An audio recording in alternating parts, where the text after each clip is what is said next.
I'm making you watch this. You're making me watch this? Yes! You're making me watch something too. I am making you watch this. We're making you listen to this. Making each other watch those. There's a lot of coercion happening right now. Mm-hmm.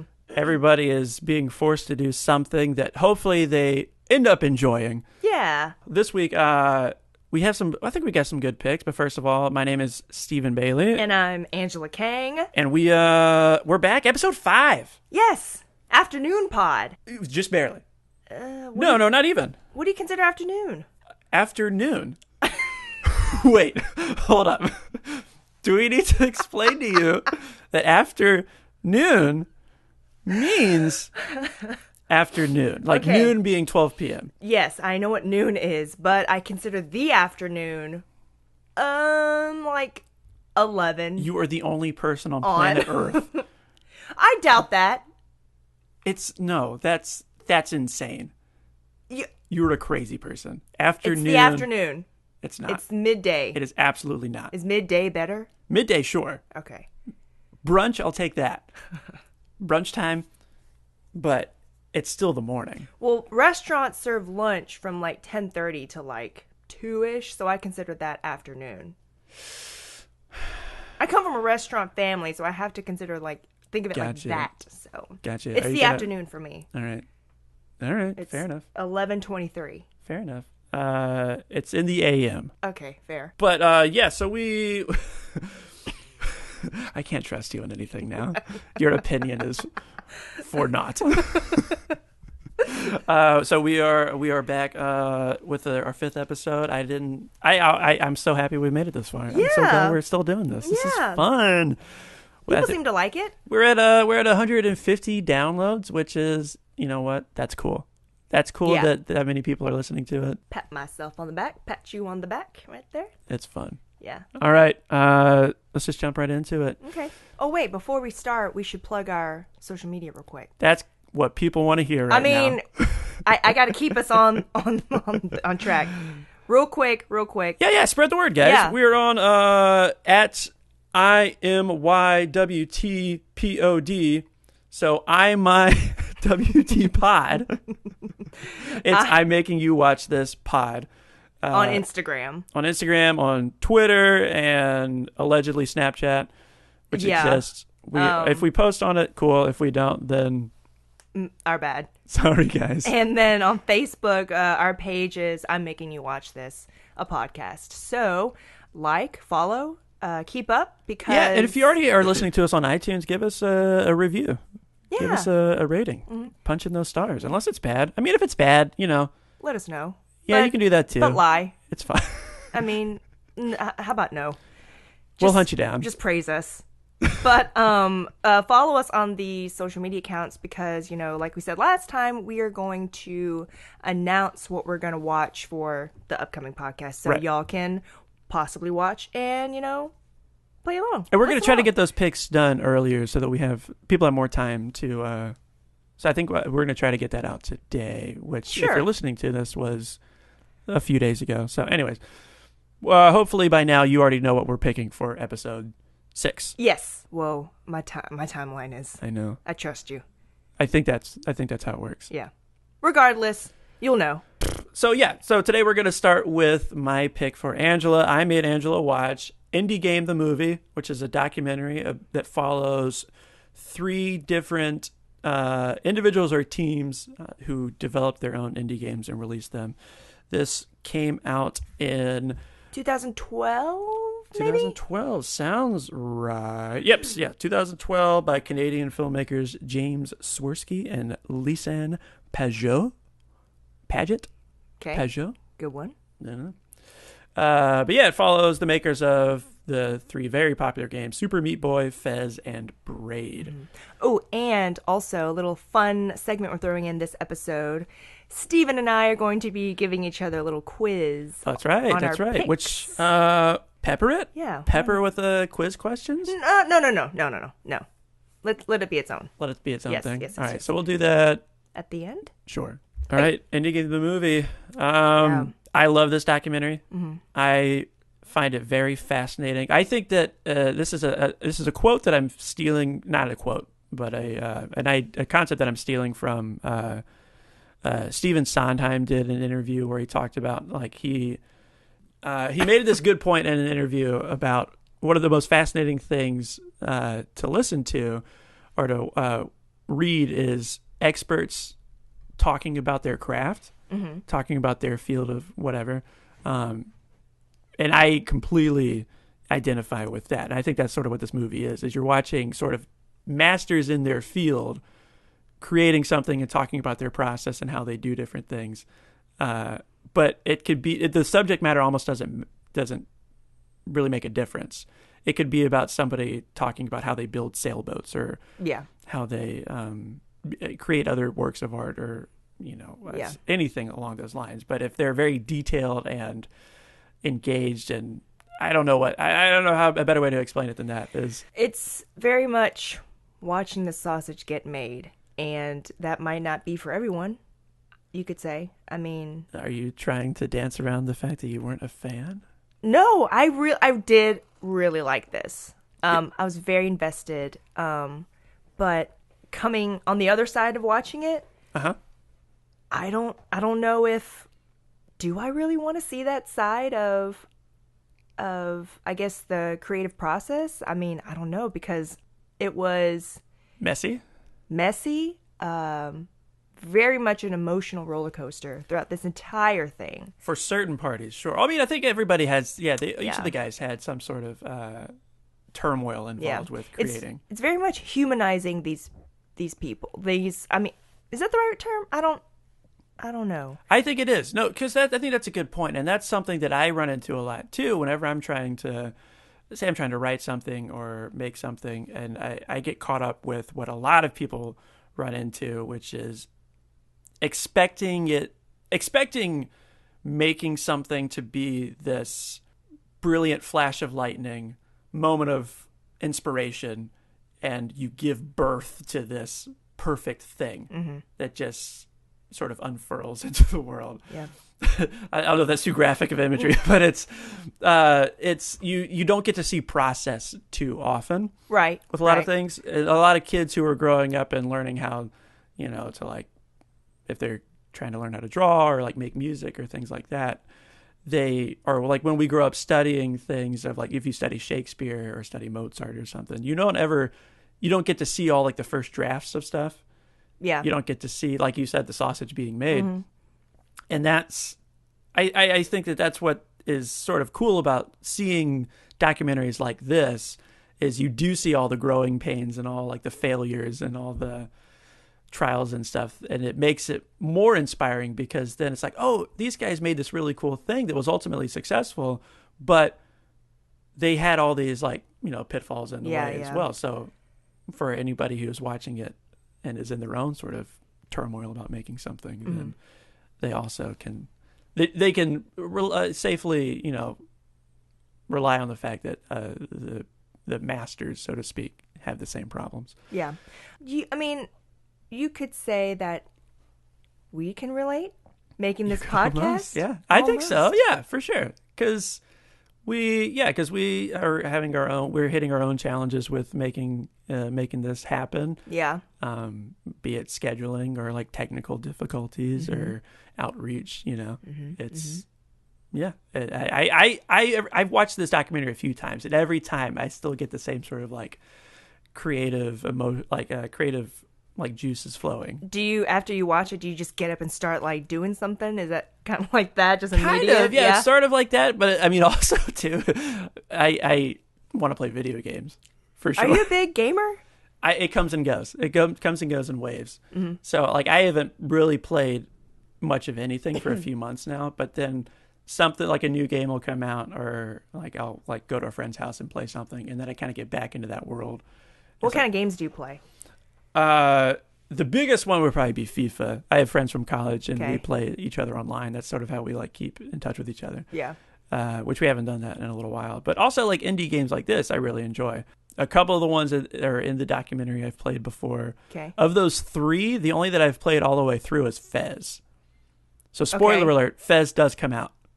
I did. I read. I did my research after. I'm like, does this ever come out? Phil Fish did release Fez, and it was very successful, well received. That was one that I've heard of, because Super Meat Boy and Braid I'd never heard of before. But then again, I'm not a big gamer. Sure. My gaming history consists of having the original PlayStation, playing Tekken, and that's about it. And I used to watch my friends play Halo, Diablo, that kind of thing. But all of my friends, they're gamers, and I've watched them play. The other day, I went to a friend's house, and they were watching the Overwatch tournament on Twitch. And I had no idea what any of that was. And I had to keep asking them questions like, what's that? Who's that? What's that? What's going on? What's going on? What's going on, guys? And so I'm new to this. Or not new. I'm not as well versed in this world as others.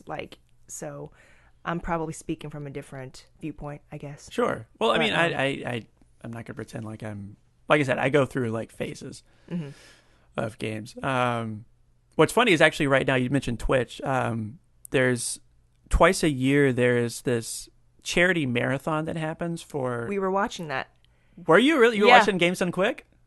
Yeah. We some girl did the Superman game from like years ago. Yeah. There's like the speedrunning community thing. Yeah. That's happening this week. That's been happening for like, I think since like 2010. But it's grown into this like monolith of a fundraiser where they'll raise like $1 million in a week. The last I left it was over $500,000.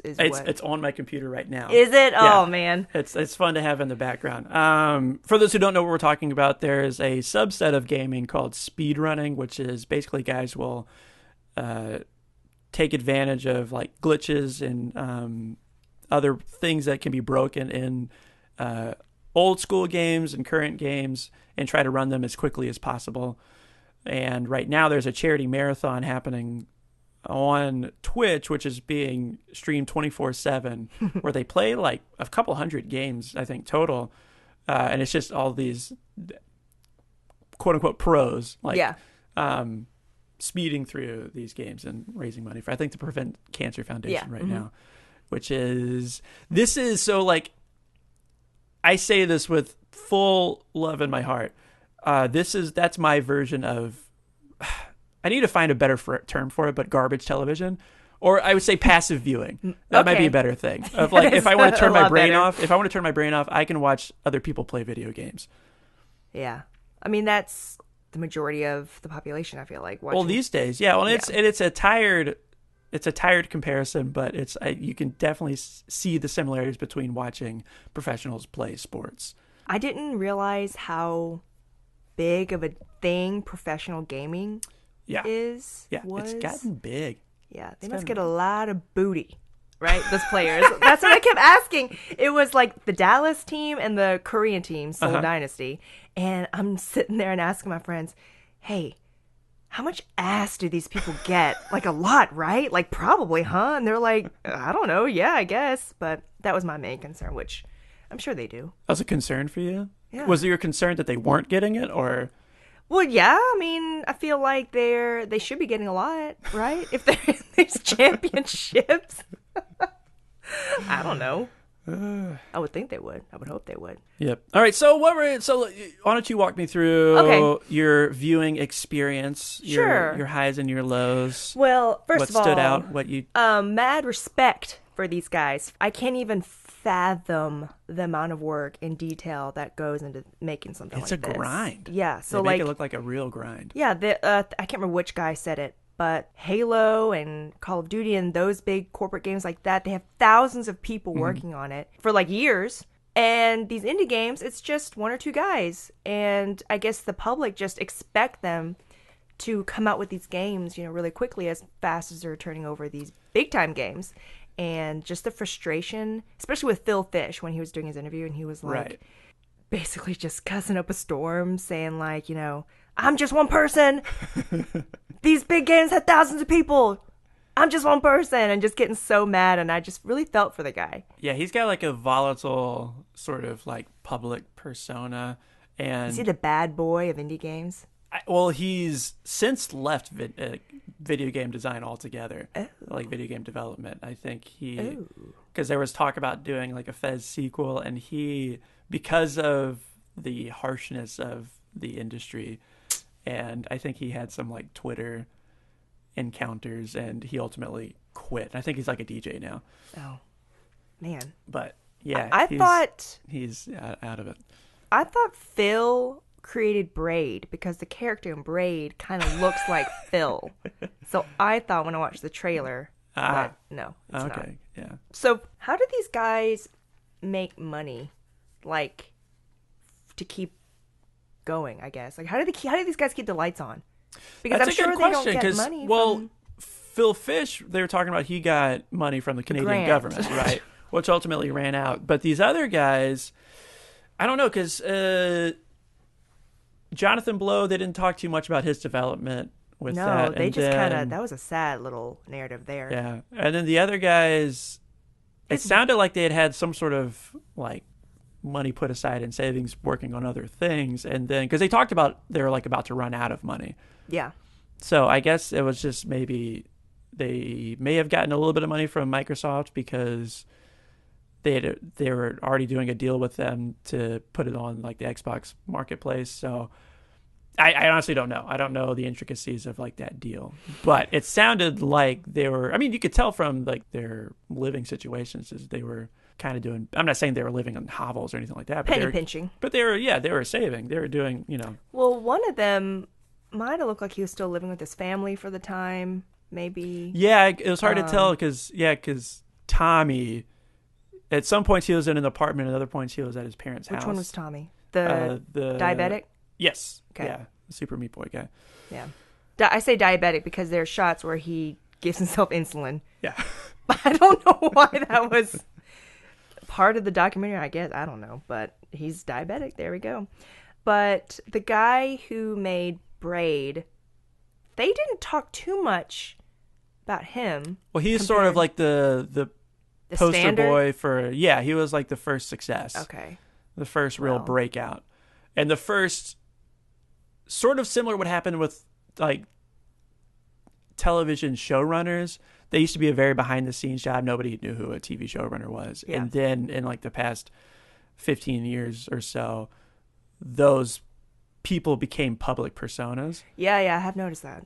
So I think this documentary did that for a lot of these people. Is Jonathan Blow and Phil Fish and Edmund and Tommy. They all became public characters. Mm-hmm. I think partly because of the exposure of the documentary, partly because of the internet being the internet, but also because these are only created by, like you were saying, these are teams of one or two or three. It's almost like their names are tied into it, And I just the immense pressure that the whole movie is pressure. Yeah. Pressure to get it out and released in time for specific, release dates and conventions. It's a crucible. And such. Mm-hmm. And this one line Phil Fish said was, the producer asked him, what would happen if you didn't get this out in time? And he just straight out said, I will kill myself. Yeah. Not even to laugh or chuckle or smile or anything afterwards. He said, I'm going to kill myself. Yeah. It's you. That stands out the most probably in the whole documentary. Good God. And even watching it, I think it's like the third or fourth time I've watched it, and that moment still gets you like, jeez. It's one of those, okay. Yeah, it's intense. It's really intense. He also he just has a lot of violent tendencies, like you were kind of saying, I feel like, because he wanted to kill his ex-partner at the convention. Right. His ex-partner left him 6 months prior to this documentary, and he was supposed to sign this document kind of releasing himself from that. Yeah, like a dissolution of their... Yeah, I guess the ex-partner waited up until the day of this Penny Arcade convention to sign it, and Phil was just about to lose his mind. Yeah, and I think that's another fascinating thing that this documentary does is a lot of times masters of their craft, be it music or writing or things like that, you hear about these extreme personalities that come with it, and these it's such a common theme that it almost feels like it's easy to assume that it might be necessary, but it's almost like requires a certain amount of like mental unhinging to do these really great, cool things. It's what's interesting about this documentary, though, is that it compares it to these other guys who aren't like that. Like Edmund seems like a really cool dude, the guy that made Super Meat Boy with the beard. Yeah. But he does have sort of a weird side of his personality. He almost feels like the Guillermo del Toro of in the video beginning games. when he's telling his like kind of his backstory and Like his childhood. Yeah, and like how he like everything. drew monsters as a kid and Yeah. just sort of had like parents who were just fine with it. Like that's just what he does, and a grandmother who is super supportive. And I don't know. It does raise that question of, does great art require a certain amount of emotional instability? I would Or think like so. mental instability. I think so. I feel like you can't do something great if you're just kind of middle of the road. And I this, think. maybe this documentary does a good job of showing different versions of that, where with Phil Fish, it's this emotionally expressive and, like I said, borderline violent reaction to different people. With Edmund, you could say he's got that sort of like dark underside to like his creative sensibilities, which is what a lot of people have latched on to, because he's made other games that are similar to that are just really out there, kind of off the wall. And the sort of the running theme with Jonathan Blow, and again, this may just be how the documentary frames it, but he's sort of got like a certain, like a social detachment. I can maybe see that. like an unawareness, is that a lack of awareness of like the social discourse around like his game, you know? Yeah. But I could identify with all three of them on some level. Yeah. All three of these, like four guys, but like three different creative processes. I think each of them have something that was very like engaging and good points to be made about it. Because I think with Jonathan Blow, it's fascinating that he talks about making something and having these intentions of how people are going to receive it, and then they don't. Am I jumping ahead? I'm jumping ahead. No, I'm picking up what you're putting down, Steven. I think everybody can identify with that. I think we all have. I think everybody experiences that sort of isolation. Yeah. Have you heard about the? It's not an experiment, but it's the idea that none of us. There's a very, very high likelihood that none of us see colors the same way. Like you and I? Right. So Okay. we all can say that, like you're saying, or so we can all say that this table that we're both looking at right now is green. But we have no way of knowing that how I see the This color green is the same as how green. you do. Yeah, okay. So what I see as green, you may look at this, if I were to look at this through your eyes, it may look like blue. Okay, yeah. And in a weird way, that's weirdly isolating, because we have no way of knowing that anybody's seeing the world the same way that we do. It's kind of like not being able to see your own face. You know what I'm saying? Like, Yeah. everyone else can see my face, Yeah. but I can't see my face. Yeah. I'm in my face. I've used that metaphor before in theater school, and we had this teacher who was very much, I really think he was just jerking our chain the entire time, but all of us are just eating up into how, like, how on another level kind of a teacher he is. But he asked us in one class, I can't remember, he sat us down and went by each person and said, "What is acting?" Yeah, exactly. Gross. And everyone said their thing, and it was like, I like acting is, putting yourself in other people's shoes, yada, that kind of an answer. And then he got to me and I said, acting is being able to see your own face. And I think that applies here. Not being able to see your own face is isolating. Yeah. Yeah. Well, it's. Did that throw you off track? No. I'm trying to tie it all in, because so much of what art is, or making things is, for a lot of people, and I think especially with these sort of video games, I experienced this thing in the world and I'm trying to share it with another person. And it's trying to share that experience and trying to share that emotional experience, I think, for a lot of them. And so much of the craft is trying to have somebody feel these things that I'm feeling. Yeah. And whether you're successful or not, I think is in the eyes of the beholder. And I think maybe that was what Jonathan Blow was having his, I won't say existential crisis, but what crisis. What that disconnect was for him was people weren't having the experience that he thought they would. I'm saying the word experience a lot. That part really got to me. That part he was kind of going on about it. He was talking, and then on the screen it would show people's comments about the game, kind of scrolling through, and most of it was the comments of what people liked about it were very superficial, I guess, maybe about how the game looked and that kind of a thing. But he was going on about how people didn't enjoy parts of the game that he wanted them to. Right. And they were enjoying not the wrong parts, but just... Well, that's what's interesting about this is, I guess, it's artist ownership, or like, what are realistic expectations that you should be having about the things that you make? If the people aren't, because everybody's going to have their own experience, that's inevitable. Yeah. People are going to bring their own things to whatever they are consuming or playing. So yeah, it's maybe how realistic is it to have those kind of expectations, you know, or how much of that pressure should you put on yourself? Is because if they aren't having those, if they're not feeling the things that you think they should be feeling, is that a failing on their part? Is that a failing on your part? Is it a failing? Should you see it as a failing? I don't know. Good questions. All questions that this documentary has. Yeah, but that part where I was just talking about, they also had a video of Soulja Boy playing his game Braid. And which I think that's something Jonathan Blow's gone back and clarified, because there's definitely some, I think any documentary is subject to, you know, it's its own interpretation of history. Mm-hmm. And I think he's gone back and made comments about like, no, he's like, I don't really care what Soulja Boy thinks about my game. Well, Soulja Boy, I think they frame him as being maybe more intense than he really is about it. I would Same thing with Phil Fish too. I think all these guys, it's, you know, it's a certain version of history. Yeah. So especially with Phil Fish, I mean, you're filming him leading up to his release, so yeah, there's going to be enormous pressure and different parts of you come out. But I just thought that was funny how they picked Soulja Boy playing the game to be in the background. He was ripping that game. He was like, "Oh man, this game has no meaning. It's stupid as hell." It's weirdly on point. It's weirdly oh.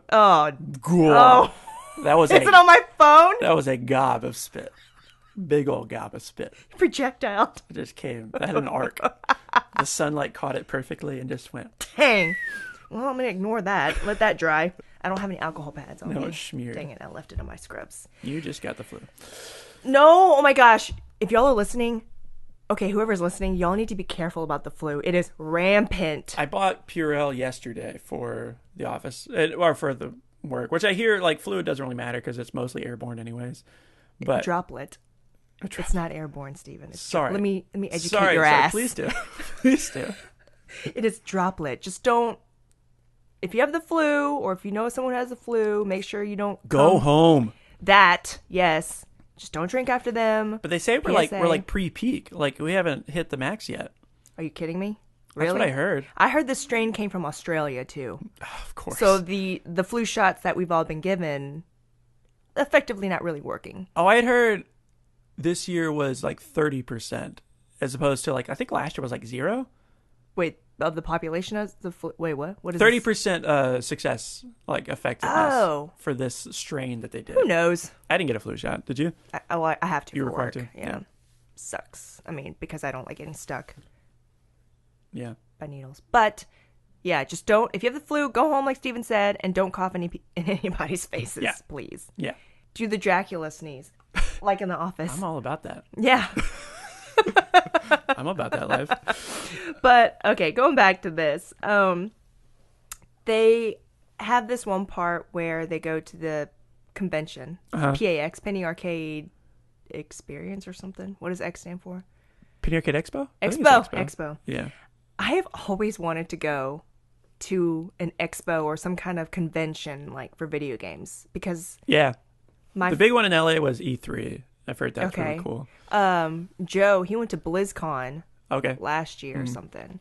It's so intriguing to me. I want to see this world. Oh yeah, and you get to like play video games and stuff too. I think I hear I have never been to any sort of con for anything like film or.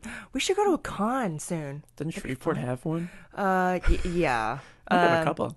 Joey Fatone was here recently from NSYNC. Nice. Joey Fat One. What a get. I guess. And I think there's one coming soon, and the Green Power Ranger is going to be there. Which, low-key, that's pretty exciting, because that was all about Power Rangers. The green one. Yeah. Which one was the green one? Wait, the green one was Tommy before he turned into the white one, right? Am I crazy? It's the... Oh, my gosh. Look it up. But there's also been, like, a dozen generations of Power Rangers since we were watching. It's the one... Jason. That's his name, right? Oh, I thought it was... Okay. All right, Jason's the red. Crap. My lore is... Ugh. Again, feel free to scream at your radio. Scream at your headphones. So I'm pretty sure they were talking about Phil Fish. I'm pretty sure this was a Phil Fish moment, but when he goes to PAX East, a subtitle comes up, and he's been working on this game for 1,137 days. Yeah. Have you worked on anything for that long? No. So 1,137 days, that's almost 3 years? No, that's more than that. Math? That's like almost 4 years. Okay. That's like 3 years and change. Have you? No. My diploma. 1,137 divided by 365. While you do the math, I'm going to look Yeah, up it's Jason. 3.1. It's like 3.1 years. It's like Damn. 3 years and change. But to be working on something every day, every hour for that long. Okay, it is Tommy. That's what I thought. Okay, yeah. Jason is the red one. Right. Okay, yeah. Tommy is coming. The Green to Ranger, Shreveport. then he dies and then White one. Yeah, Yeah. comes back as the white one. Anyways. I did actually tear up in this documentary. Sure. Whenever... The whole release day montage is awesome. Yes. That's Yes. the most uplifting part of the whole thing. Super Meat Boy, that game came out, and they were getting all these great reviews and videos of people playing the game and having fun. And That's cool. just the elation from these guys was awesome. And I teared up particularly when the wife was tearing up too, because I can only imagine how hard it was for her. Yeah. She said, what did she say? I'm only looking at your back or something. Well, like that. he made a comment too about like how boring must this be for you. So it's, Yeah. I wonder if he might be, is he like the breadwinner and she's like a stay at home, or if she does now. other stuff, or well, yeah, now for sure. But like during that time, he specifically made that comment. This must be so bored for you. Is I wonder if they're both just at there all home. the time. Oh, I guess. I guess it looks like she does some like craft, like sewing stuff. Yeah. So I don't know if maybe Cosplay maybe. yeah, or maybe like that's like her. She has like a business doing that or something. Etsy Or shop. Etsy shop maybe. I don't know. She got her cat. Or maybe she's a dentist. We don't know. We truly don't. She's a surgical resident. We have no grounds to make any claims about her at all. That must be really cool. I love watching. I mean, I it's only about specific things, like because I think reaction videos can be kind of like, why am I watching this guy watch this thing? But like. Whenever like a big moment happens on Game of Thrones or other like big shows, they'll do like people will make like these reaction compilations where they'll get like a dozen different people watching like the Red Wedding at the same time, and you can like watch them react to it. Which, as like if you were like Benioff and Weiss, the guys that made Game of Thrones, that must be the coolest thing to watch people do that. And there's the same thing that happened in this documentary, like watching people like get so invested in your game. That's got to be the greatest feeling in the world. Totally. I mean, it's kind of like how we feel when we check how many people listen to our podcast. When Sam is texting. Exactly. They're her favorite moments from the podcast. They're making fun of us. So I can totally relate. Yeah. It's the same feeling, right? Yeah, that's Totally. so cool. Same That's level really at cool. all. Bottom line, I love documentaries, and this was a really good one. It really was. I wrote down hairless cats. Thoughts? Ooh, I had a conversation with a friend, and I really do like hairless cats. Do you? I'm allergic to cats, Okay.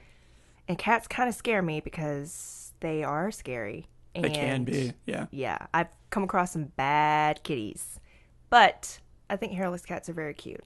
I hear they stink, though. Really? Yes, you just have to clean all up in their folds and everything. Oh, they're full. Yes. When I was in 7th grade, our science teacher had a hairless rat. She had like a bunch of different animals. She had like hamsters. She had a chinchilla and a ferret, and people could like take them home for the weekend. I never did that. My parents would never have let me bring home Dear God. an animal. But one of them was, she had a naked rat. Oh. Somebody did bring home one of the hamsters, I think, and it died over the weekend. Or maybe the ferret? Oh, no. Or somebody brought something home and it died. That sucks. Anyways.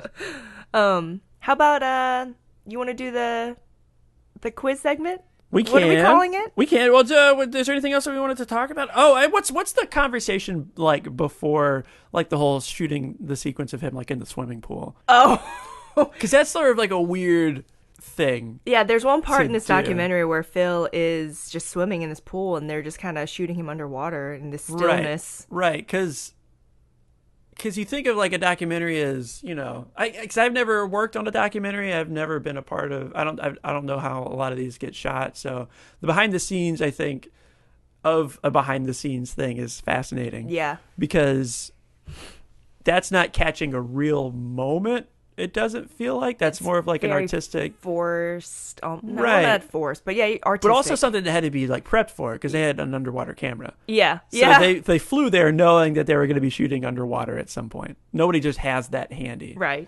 I don't know. It's just sort of a weird thing. I mean, it works. I thought it was weird how they filmed Tommy. Is he the diabetic? Uh-huh. At Waffle House Right. at 4 a.m. by himself. Right. It's weird that he was game for that. Did the producers and the guys, did they eat with him afterwards? I hope so. I hope he didn't force him to just eat by himself. At Waffle House? Yeah. Well, he talked about not having a car, so did they like give him a ride there? I don't know. Like, hey, we're going to go to Waffle House. I don't know. To make you look really sad. I'm sure he has a car now, right? With the money they got. Surely. How rich are they now, you think? I don't know. Well Because off, they've since done another game. Okay. What's it called? It's like Jacob or Jacob's Ladder. or like I want to say Ishmael. What is it? I can't even think of what's this last name? Edmund and Tommy. Well, I can only imagine they said that Edmund got a house. Bending of Isaac. See, Ishmael wasn't that far off. Bending of Isaac. Oh, okay. That came out a little while ago. Well, they said they got a house and a cat. So Yeah, no, they definitely made good bank, money. So bank doing this. I hope they're doing well. Well, good for them. Yeah, I felt bad for totally. them for most of the documentary, so good for them. They worked hard. I can't even imagine. I've never worked that hard on anything. No. Except maybe a BM. Ew! Good grief. On that note. As a nurse, is it yours or somebody else's? Both. Disgusting. Disgusting. I really loved the breakdown of Edmund talking about the tutorial section of Super Meat Boy. Oh, yeah. And the thought that goes behind training people how to do things. I love how they put a lot of side-by-side stuff. I like how they made the movie. Mm-hmm. That's why I don't have that many notes, because I was just, my eyes were on the screen. The graphics were really well done. Yeah. It's just really, I enjoy this movie a lot. I've watched it a few times. And it was good. Yeah. It's a good, inspirational, get your juices flowing. And this is probably the first pick that my friends have actually seen before. Really? Yeah. Yeah. We could work on the. Nope. We're picking what we want to pick. This is for us. This is for us. Who cares? All right, Angela. We're gonna do this. Angela had this idea of doing a little trivia section to make sure that each of us were paying attention while watching the movie. So she wanted to workshop a couple names for it. Okay. What do you got? Hit me. Okay. I only have two right now because I don't have the paper in front of me. But first option, show quizness. There's no quizness like this show got a theme quizness. song too. Or, to honor our musical theater background, The Quizzard and I. Oh God. I think I prefer show quizness. All right. And maybe we'll come up with a theme song eventually. We'll see what Sam has to say. That's copyright friendly. Yeah. So those are my two for now. All right. I came up with 3 questions. Mm-hmm. All right. Well in advance. I didn't make them up while you were sitting in front of me. Mm-hmm. Okay. I believe you. The first one is multiple choice. Mm-hmm. It's about the man with the chops, Phil Okay. Fish. What is Phil Fish's partner's name? Is it A, Renoir Boudin, B, Renaud Bedard, or C, Bluefish? B. Correct! Yay! Yay! Renaud Bedard.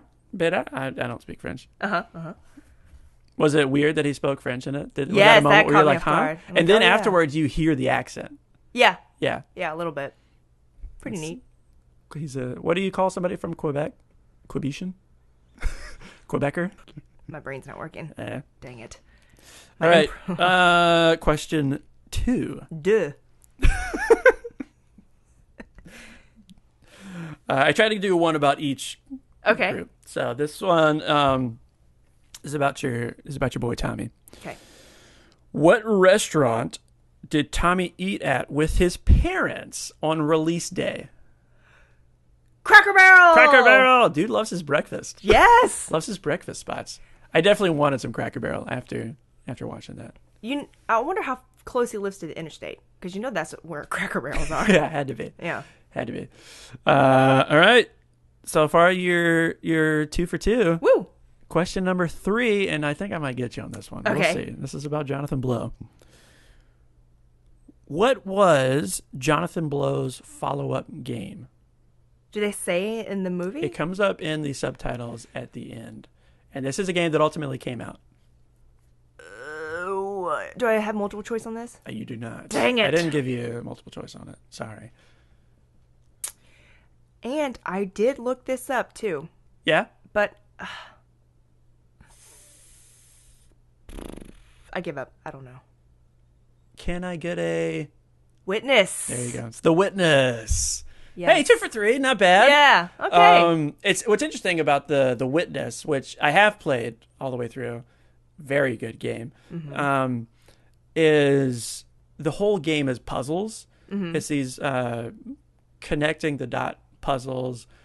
But what's fascinating about it, and what Edmund sort of talks about when he talks about training the players for Super Meat Boy, is a lot of these big time games will lean on popping up text saying, hey, push this button.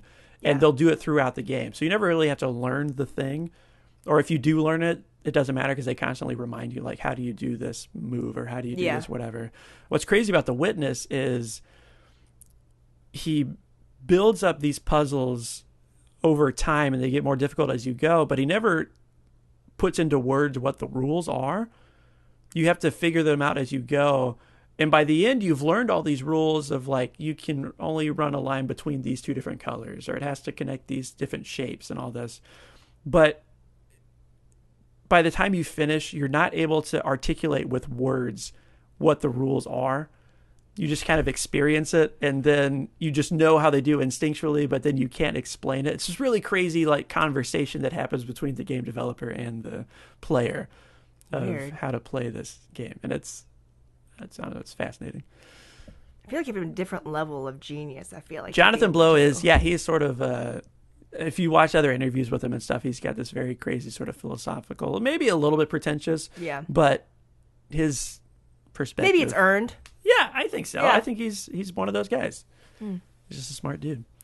But The Witness is fun. Speaking of smart, we're going to talk about the complete opposite now. Oh man, my pick. The aggregate of our scores on Rotten Tomatoes is 101%. Indie Game the movie makes up 93% of that. Hey, that's okay. That's all right. So, Angela, you picked for us. I picked Out Cold from 2001, a snowboarding movie. But wait. First, just to clear this up. So, we were doing the same thing for trying to decide what to pick, and you were sending me these suggestions. You were going through Netflix and going like, hey, have you seen this and this and this? Yeah, yes, I've already seen it. Then you sent me a text with 2 options, which you said, have you seen Out Cold or Marie Antoinette? Yeah. And I haven't seen either of those. I told you, nope, both of those are safe. You can pick either of those. I thought for sure you were going to come back with Marie Antoinette. And I was looking forward to it. I was like, oh, yeah, that's a movie I want to see. I feel like I missed out on that one. Nope. You Out picked Cold. Out Cold. Starring Jason London or something? Jason London, who the only thing I recognized him from was Dazed and Confused. Was he in that? I'm pretty sure he was. He looks a lot like Brendan Fraser to me. Yep. I put that down. I put wholesale Brendan Fraser right next to wholesale John Voight. Oh my gosh. Okay. playing majors. I took a lot of notes. Did you? Oh for my this one. gosh. Really? I was writing throughout. Hell yes. I had to pause and rewind Wow. and go back. I did not. Right. So No. this is another pick from 2001. What was the other one? Bridget Jones. Bridget Jones was Oh, 2001 I must too. have a little love affair with 2001. What happened? You have a time period. Some people, some people get nostalgic for like the 30s or the 40s or the 20s. Nope. For 2000. Angela, it's the early aughts. She loves the few months. She loves the few months right before 9/11. That was it. Peak Kang. It was a good time for me. I don't know, I guess. Okay. So I'm very interested to know what you have to say about it. Out cold. Well, let me tell you why I picked it. Please do. I don't know when the first time I saw this. I don't know how I just don't know. But I know that I had it on DVD. Uh-huh. I probably got it from Blockbuster when they were having from those $5 bins. Uh-huh. So I would just get a bunch of those.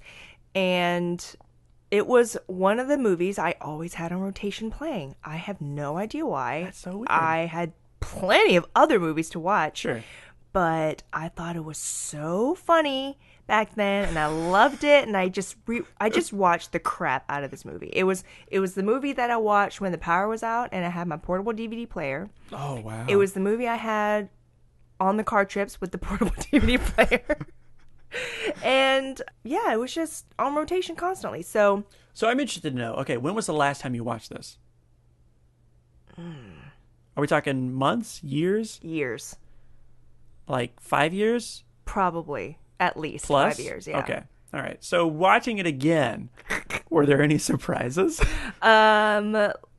I recognize a lot more of the actors. Okay. They've gone on to do better things. Yeah. But other than that, I still laughed Still- at the still same dug it. parts. I loved it still. Yeah. I laughed out loud, and I don't do that often, Mm-hmm. and I did. I just love it. You like what you like. I Hey. do. Well, what do you think? It was definitely showing its age in a lot of areas. Yeah, it was. The music, Uh-huh. I haven't listened. I mean, they're all just like variations of Blink-182 Yes. at that point. Sum 41. Which is, I'm trying to remember. I'm trying to think now, like, what are those guys doing now? Like, What how do you many mean? of those survived? The musicians? Oh, that, like, because, like, that style of music is Oh, gone, yeah. more or less. Sum 41, Good Charlotte, Blink-182. Because that was, like, kind of the thing. popular music. Yeah. Like, that's what that was in every, like, American Pie, like, all those kinds of, like, sex comedy, gross out humor stuff was featured this kind of music around this time. I just wonder what those guys are doing now. I don't know. Well, one of them Sort is of like proto-emo bands. Just having a good time. What genre is this movie to you considered? It's like, Isn't it like its own sub little? well, like ski Category? movies. Like ski movies are kind of like their own thing, like around like the 80s. But no, this is ultimately, I think it's a teen sex comedy. Okay. Maybe not teen, and maybe not, because it does have its own thing with like the snowboarding stuff. Yeah. Well, this movie is about this little snow town, I guess, in Alaska, and basically follow these group of friends, Right. and has this bigwig shot come in and tries to transform this little homey little resort. Not really a resort. Well, no, it's ski like town into a big resort. Well, it's like a ski mountain town in Alaska, which I don't know how many people go to Alaska to ski. I know they're skiing there. But it's not a hot spot, really, I right? don't know, because it's so far away. Yeah. I mean, most people go to Colorado or Utah. So Maybe like the uber rich go over building there. a resort in Alaska, I don't know. Yeah. I don't know anybody that goes to Alaska to ski. I don't either. But anyways, yeah, it feels like a 2001 comedy. Like it wasn't surprising. Yeah. It's definitely dated with a lot of the jokes you couldn't do anymore. Yeah. A major crux of this movie was using the word retard, Yeah. which no go area. No. No place for that anymore. I mean, the breakout from this movie is Zach Galifianakis. This was his first lead supporting role or something like that. That makes sense. Yeah. It's interesting seeing him in this because Zach Galifianakis now he's so much known for his like alt comedy and being a bit off the wall, and this feels more like he's playing by the rules, if that makes sense. This feels more like before he kind of goes all in with his sort of persona of being. But even then, he has his moments. Yeah, where for he sure. goes for it, but it still feels a bit like early career. I'm gonna get this paycheck. This is a big opportunity for me, so I'm gonna play this part that other people have played before. Yeah. Like, it feels like he's playing more within a box, if that makes sense. Yeah. But you do see moments. But he does have moments. Yeah. The only time that I actually like laughed out loud is at the very end when he runs his head into like the plane. Because it's completely out of nowhere. And you can tell it's just him in the moment being Zach. Because now he is, I got to look up the name of his show because I can't remember. Baskets, yeah.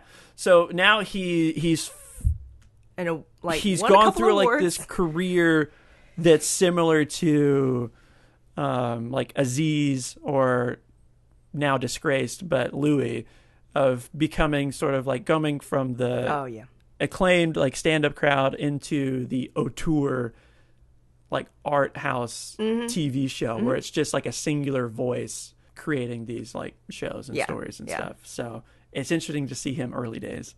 It's pretty neat doing this stuff, But yeah, I think this is like so many of these movies. It's a product of American Pie, 100%. Yeah, it's got its romantic lead. It's got its Stifler. Yeah. It's got the busty blonde, right, and it's got a hot tub. It's yes, it does, yeah. Which I don't know if American Pie Euro Trip had the hot tub bit, but I think all these movies are just like piecing together from each other. Yeah. They're the same bits. But just throw it on a mountain. But I didn't realize it was directed by, and it makes sense now. It's directed by. No, I take it back. I lied. It's from music video directors. A music video director directed this movie? After co-directing a surf documentary. So. Okay. Anyways, but yeah, no, it does feel like a music video. I think everybody was directing music videos back then, though. Mick G, all those guys. So yeah, it's a gross out sex comedy with just a bunch of kooks. Yeah, take it or leave it, man. It's I'll take it.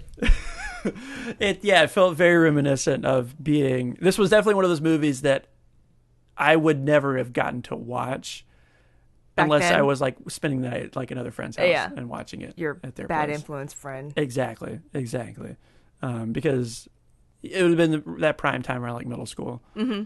I'd be like, oh, you've got a DVD of American Pie? Yeah, let's watch it.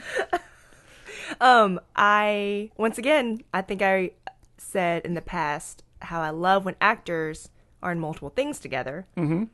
Roy from The Office is in this, along with Packer from The Office. Yeah, Keckner. Oh yeah. Keckner's Were you surprised at how Keckner's many thing. like faces you like? Because it's him. Thomas Lennon's in it too. Yeah. Who I briefly worked for. Really? Oh. Technically, I worked on a show and he was like. Is he a nice guy? An EP on it. Never met him. Never saw him. Dang it. It's like his name was on the call sheet. Dang it. Okay. But before you watched this movie, were you in your expectations of it? Were you surprised at how many of these like actors are in this? I don't think I was surprised. I did watch a trailer for it. Before I sat down and watched it. It's it looked like a fun movie. I'm sure on set they had a good time. Mm-hmm. Had a blooper reel. Always a fan of a blooper reel. Yes. And definitely they hired funny people. Mm-hmm. They were able to kind of take the reins. Like Keckner, he just did whatever. Multiple alternate takes, and they would just edit them together. He did a lot of alt stuff. And then, Galifianakis had his moments where he was plugging stuff in. But he also had to have weird moments of trying to put emotional truth into like the story. That's just this is a deep story. It's just like why even bother putting it in there? Just that you want to have a series of like these set pieces and stuff, and they're just sort of like loosely strung together with a quote unquote story. But why bother? Why not just make it sort of like, I feel like it could have been more successful as something like a Wet Hot American Summer, where it's just bits. Yeah. And like the through line Who is said it wasn't more successful? ignored. I mean, like, I don't know why I don't know you're if just thinking it was a flop. I don't or know something. if it made money or not. I'm not talking about that. I mean, like, successful as a comedy. Yeah. Where you just let go of that trap, like any sort of pretense of taking anything seriously, like the love story and all that. Like, who cares? Yeah. Just have more moments of Zach running into like a plane. I will say that's something that still holds true, and I think you could say the same thing of like breakdance movies, is no matter what, snowboarding looks cool. Yeah.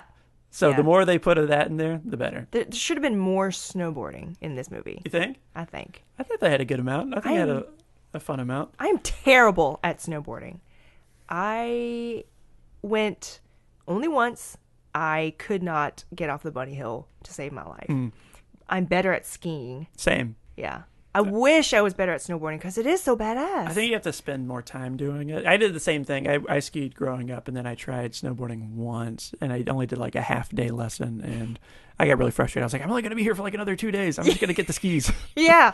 And yeah, I was basically the same. I was only on the mountain for that one day, and I wasted it on snowboarding. But maybe one day I'll be a badass snowboard chick in Louisiana. Who knows? All right. I wrote down a lot of quotes. Let me just, a couple things I pulled down. Hot friggin' chicks. Okay. Came out a bit. The word wipeout got used a lot. No, wipeout. The guy playing Pigpen. Uh-huh. What is he doing? Like, he is insane. Like, he's like the Stifler character, basically. Yeah. He's like the idiot. Right. But like he just went so far like left field on it. You think? It felt like he was doing like a Jack Nicholson, Robert De Niro impersonation. Like, his voice was insane. Like, he just wasn't a real person. Not even close. Okay. I don't know. That was strange. Maybe because I watched it growing up. It didn't really faze me. He stood out. Too much? Big time. Okay. Because I feel like Zach Galifianakis at least was like playing a sort of a real person. Yeah. The other guy, I don't even remember. I mean, he's a token black guy. Yeah. 100%. And of course he's bad at snowboarding. Like, come on, 2001. What were you thinking? I don't know.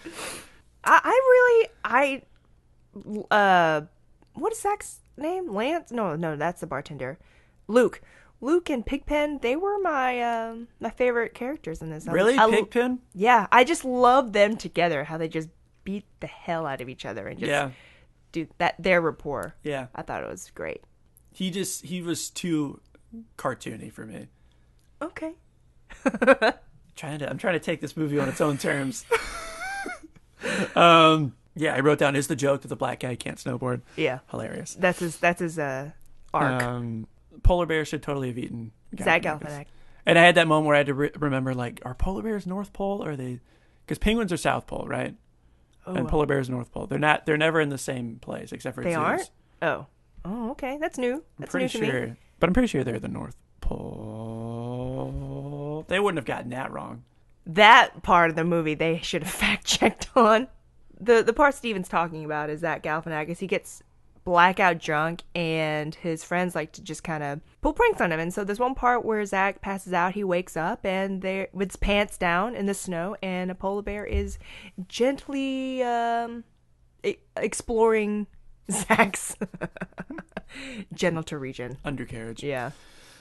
Everything that I wrote down was like these really like nitpicky small stuff. I'm trying to think like big picture about this movie. There's really nothing big picture about this movie, let's be honest. But there are like little like detail things that I was like, really? So like when they're moving like this, what's supposed to be like a bronze statue, like it's wobbling all over the place. And then at the moment at the end where it's like running like, or he like backwards. Yeah, when it's running backwards, you can see like the wire that's connected to it still, that's slowly descending it down the hill. So that it doesn't run down. Other 2001 insensitivities. Eskimos are hilarious, apparently. Which I don't even think I think Inuit now is like the correct term. You're not supposed to say Eskimo. It's got too many like connotations. But yeah, they keep talking about like stealing land from Native Americans. And yeah, the guy playing Majors, I just kept thinking John Voight. John Voight said no, so they got his clone. Built out of spare parts.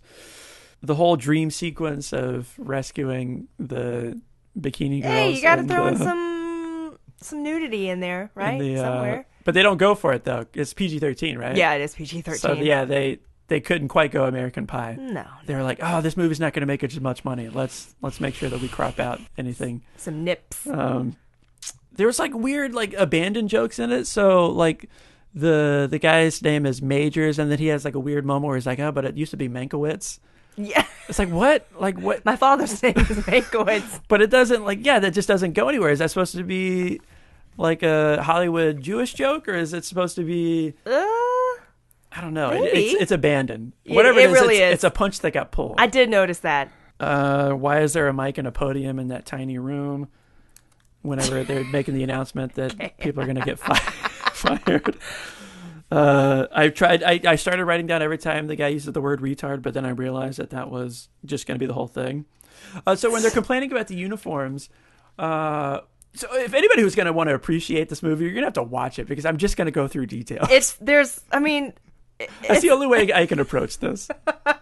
There's no themes to Remember this. at one point we were talking about trying to tie themes in between movies? We're going to try that at the end of this. How does this connect back to Indie Game? Oh, God. Okay. We'll try. But like when they're complaining about the uniforms and they're all wearing the dumb jackets and the golden shirts, the hero of the movie, Rick, isn't wearing the golden shirt. He's a rebel, man. So they can't. That's another one of those weird like movie making. Like we can't let the hero look stupid. Exactly. Jeez. And another thing is like Rick treats the blonde girl like garbage this whole movie. Does he? Yeah. Garbage, or just kind of dismisses her? Well, he like dismisses her, and she just, again, this is 2001. Maybe it's similar to like Bridget Jones. She just keeps coming back. Like she has no dignity whatsoever. Wow. Like he flirts with other girl in front of. I'm trying to defend the girl. He like flirts with like Anna this entire time, and she's just like, oh well, he's just a guy being a guy. Oh, you're talking about Jenny. Yeah. Oh, I thought you were talking about Inga, the stepdaughter. Oh no. Oh, okay, sorry. Yeah, Jenny, the best friend. Or whatever. Okay. And like she just keeps like trotting at his heels. Yeah, that sucks. I did not like that part. Yeah, it's like why did this happen? Why were men such jerks for so long? Still pining after Rick. Yeah. Really does treat her like garbage. He has a line where he says, "I'm not an easy guy." What does that mean? Was this in the beginning? This was like towards the end. This is like towards the middle. Where she's like, "Oh, you're not making this easy for me." Well, I'm not an easy guy. What? Like, what does that mean? That doesn't mean anything. It doesn't. This movie doesn't mean anything. I wrote, we're an hour in. When are we going to go to Hangman's Peak? They planted that seed early on. I thought it was going to be like the ending climax is going to be, we have to race to Hangman's Peak to win back the resort or something. And no, they just go to it at the end of the thing. Yeah, you see it at that. The farting in bed scene with the black guy. What? I guess that was funny. I laughed. I thought it was funny in 2001. This is the girl we've never seen. We only see like the back of her head, and then she farts, and he's like, "Ew, gross!" No. That's it. That's the joke. Yes, that's a joke from 2001. Mm-hmm. Thomas Lennon shows up on a Razor scooter. Yeah, awesome. Razor scooter on snow, and then they sort of introduce like the new resort staff who are like all about safety or whatever. Mm-hmm. And all they do is just have like surfer bro like catchphrases of like, awesome, we rock, nice. And at one point there's a front and back double high five. Didn't see that. It's like when they're putting up like the new banner across the street. Yeah. There's like two of the guys that are like extras, and they do like a low five and then a backwards low five. I did not see that. I have to go back and watch that. That was a highlight for me. This movie, you don't see the front and back double high five much anymore. But then like weird stuff is like, why does Mr. Majors latch on to Rick so much? Why is he trying to like groom him as a manager? Because he's just as bad as the other guys. Is Like, he, what's though? that relationship based on? Well, he's not as bad as the other guys, But he would right? definitely have failed the drug test. He definitely is like throwing parties and slacking. Like, he doesn't exemplify any managerial qualities. I mean, maybe this place At one point, they like maybe kind of clue in that he would rather him be with his daughter, but they don't. That doesn't ever really come up. Like, what? I think you're asking the wrong questions. The only questions that I have. Well, maybe this place is such a crap hole that he is the most... Well, I mean, at some point they were like, yeah, we need you to like win over the people. But then he brings over his own staff and like is flying people from out of town. So why? Like, who cares? Maybe he needs a local. But no, he But doesn't. no, he might. Because I he's don't bringing know. people from out of town. I don't know. One of the guys from his little... The douchebags, the new ones, the new staff. Yeah. One of the guys, the lead guy, I guess, he is in Parks and Rec for an episode. Kind of the later half of the season where Ben works in Washington, and I think he's like one of the senators that he works for the campaign, where he's like robotic and he's like, Oh, great yeah. job. Yeah, he's on that. That's him. And they don't leave the room and he just like sits Stares. there the whole time. Like that, yeah. Yeah. Okay. I didn't clock That's that him. one. Mm-hmm. There's another actor moving on to bigger and better things. He's also an episode of Supernatural, by the way. Of course. So you know. Of course. I feel that's coming soon. Yeah. Oh, I totally saw it coming. I don't remember what clued me in, but I knew that the fiance was going to be in a wheelchair. You did? I did. I don't know what it was that clued me in, but I knew that was coming. I wish I could prove it. People maybe not believe it. She makes some sort of I can't remember what the clue was, but they were setting it up. I promise that I saw it coming. I wish I had like videoed it and like written it down and like, could have had it in an envelope and could have handed it to you. I kind of want to do that because I think I know one of your trivia questions is going to be. Interesting. Don't cheat on my paper. I won't cheat, but I've got a feeling I know what it's going to be. Okay. Well, Barry, the boyfriend, he actually is a professional snowboarder, I think. Okay. And he's in a wheelchair in this movie. Is he? I think he is. Like, you looked that up? Yeah. Okay. I'm pretty sure he's like a professional snowboarder. Huh. I mean, his acting wasn't the best, so I feel like you could tell that he's something He else. felt like a cameo. Sure. Yeah. Mm-hmm. Okay. And he is a doctor and a pilot, like the guy from Lost. I mean, he's a doctor, and he took some flying lessons. Yeah, Good point. there you All go. right, Bringing all it back. All right. Bringing it back. All you loyal listeners. Yes. That was another weird thing was, like, the plan was to, like, get her back to the plane. So she just, like, has to escape so that her stepdad or dad doesn't catch her. Yeah, what's going to happen if he catches her? Right? She gets locked into a Humvee at one point. Yeah, that was not cool. And then also, too, so, like, he gets her in the plane, they take off, and then in, like, movie time, at least, like, a good half hour, an hour happens. And then the plane flies over. Where it's like, there she goes, and they wave at Barry and her leaving. What was he doing? Was he just flying in circles over the Maybe over the mountain? I guess so. It's like, oh wait, we need to make sure that Zach Galifianakis can wave at us. All right, now we can leave. Yeah. Did you notice the tie-in of this movie or the similarities to a classic movie? No. Yeah. It is loosely. I mean, as loosely can go. Casablanca. Is it? They make references, yeah. Huh. First with when Anna, the girlfriend, walks into the bar. Oh, and yeah. she says, of all the... play that song. Right. And then of all the bars. Yeah. And then her getting on the plane. Gotcha. Mm-hmm. See, this movie's deep, man. I'm not saying that I should have clocked those because I think those are so iconic, but I have genuinely never seen Casablanca before. Have you? I have. Okay. I have the lunchbox. I'm just saying, is that something I'm making you watch? But I don't think so. I don't think that's good podcast material. We'd have to be serious about that Exactly. So yeah, that's not going to be on the That sounds podcast. like a lot of research. It is. Just It don't is. want to do. Yeah, but okay. Yeah. Maybe when we hang out as friends. Maybe Casa de Mi Padre. I have not seen that.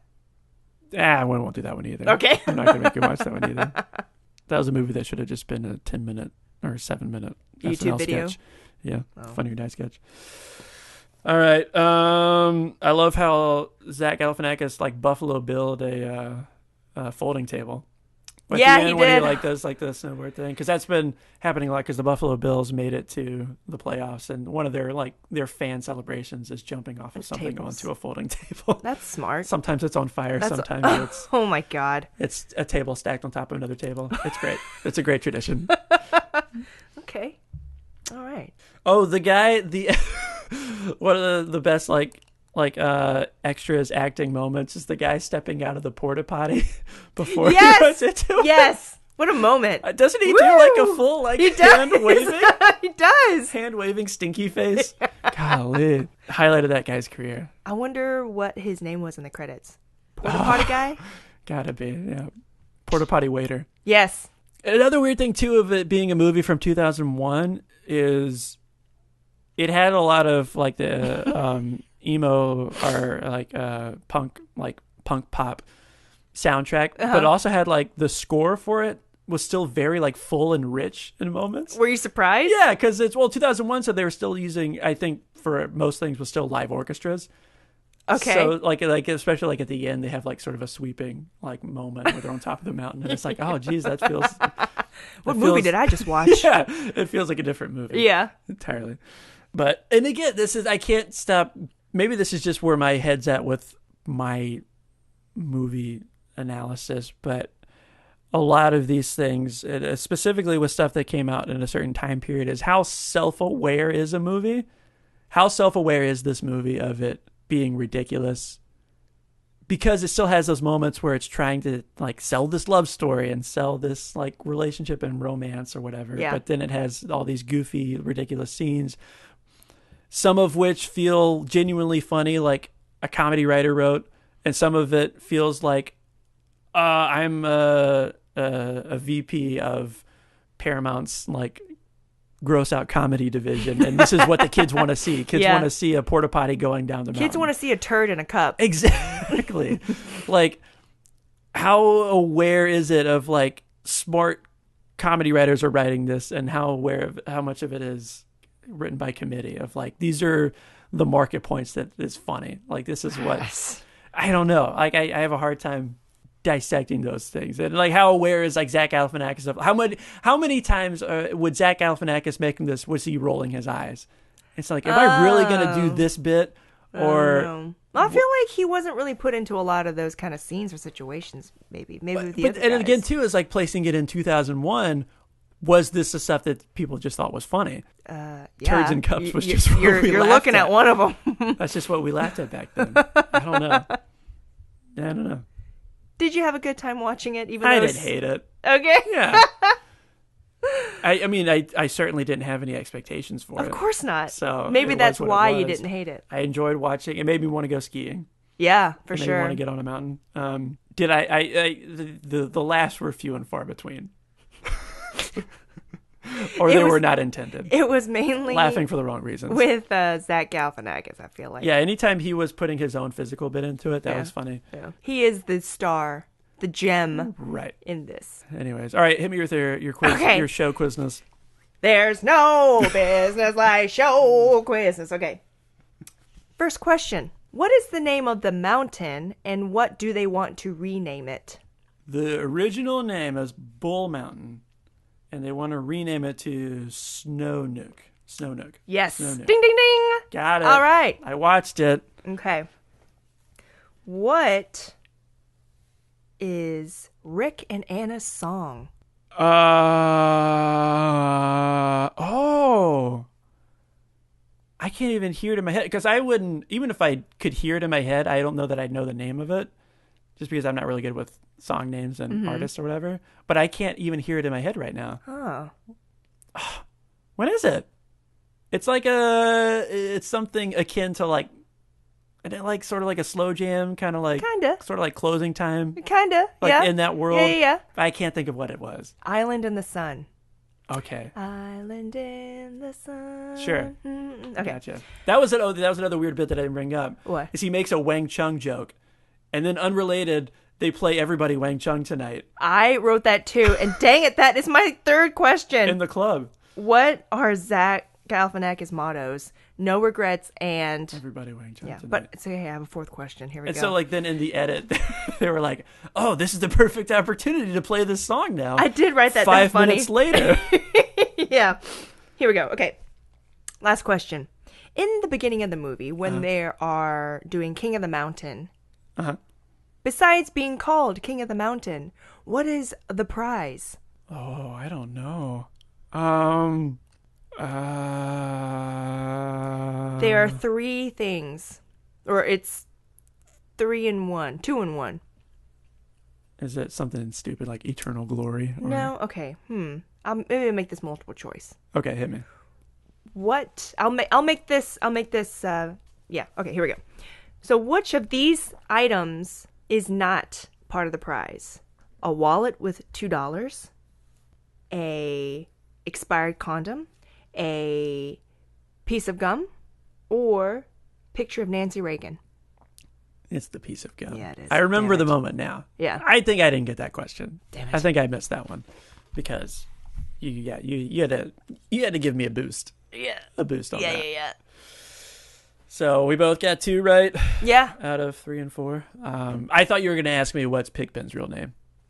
Pierre, isn't it? Yeah. Yeah. Yeah. I hate that I know that. I know. I'm very surprised. And I hate that I've said it out impressed. loud, so now it's been reinforced. So now I'm never going to forget that. Golly. That will never come in handy. That little fact, No. or who knows? It might. No. Maybe trivia night far in the future. That actor. Golly. I didn't buy it. I didn't buy it. I just didn't. What was he doing? You don't get his choice. What was he doing? It was a choice. It was an acting choice. You know It was about like this that. weird, like, hey, it felt like a Dana Carvey character. It was so weird and out of place. Because like everybody else is playing it relatively straight. Straight, yeah. I wonder if he's been in other stuff since. I'll have to look that up. I looked up his IMDb. He did some episodes of shows. I think he still works, but He's got a face that still could work, if that makes sense, you know? Like, it's distinct the picture enough. that comes up, because he's older now and he had like his hair slicked back, he kind of looked like Sawyer a little bit from Lost. Ooh, okay, I could see that. But very angular. Yeah. Anyways.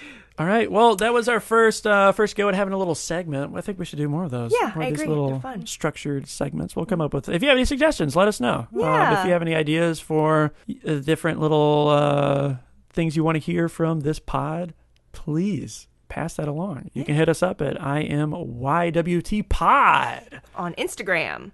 and Twitter and Snapchat and Facebook. I'm making you watch this. All right. We're gonna pick our picks soon. Hopefully you already know what we're doing next and you'll be able to watch and catch up before episode 6. Exactly. 2018, we're making it happen. Nice. Living our dreams. Oh, how are we going to connect indie game and out cold? In one word, go. Riot.